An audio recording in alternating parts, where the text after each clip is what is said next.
This is West Clinton Street along the Detroit Shoreway, part of a district on the National Register of Historic Places. Looking at it now, it might be hard to tell that just a few years ago, this street, like many in Northeast Ohio, was in crisis. Since 2005, almost 20% of the housing stock on West Clinton has gone into foreclosure. We like to say it's like a smile with missing teeth. That rang true for the entire Detroit Shoreway. But instead of letting these once vacant homes sit empty, the Detroit Shoreway Community Development Organization took action. And what we decided to do is really look at the existing housing stock and try to control as much real estate as we possibly could. And with that, the single-family redevelopment program was born.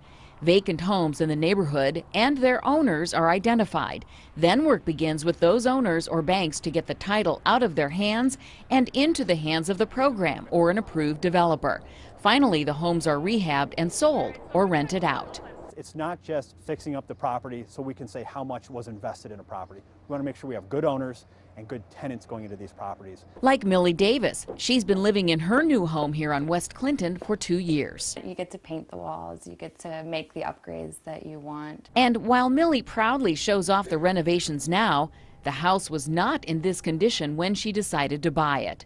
If you saw the house, it was like the worst house on the street. It was awful. That's because a deadly fire gutted the house back in 2006.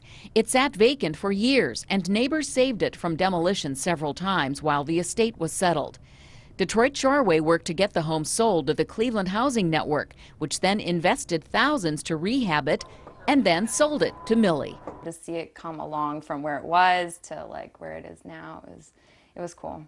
It's a similar story for many once vacant homes on West Clinton. We've seen bit by bit through the programs like Opportunity Homes and through other initiatives getting people in the homes one by one. And neighbors like Fran and Mark DiDonato have seen a difference. It was a great street to start off with, but now it's even better. While vandals did hit those once vacant homes as recently as a few months ago, Fran and Mark say neighbors kept an eye on those properties, the types of neighbors who are attracted by well-rehabbed homes. I think by taking that extra step and putting the quality work into it, you attract quality people who want to make the neighborhood better. It's bringing new life and families into this neighborhood and getting rid of the vacancy. The single-family redevelopment program was getting ready to close on the last vacant home on this section of West Clinton, the latest of the more than 70 properties the program has helped turn around so far. If no one's touching these properties to be an eye on them and invest their money, we're just going to have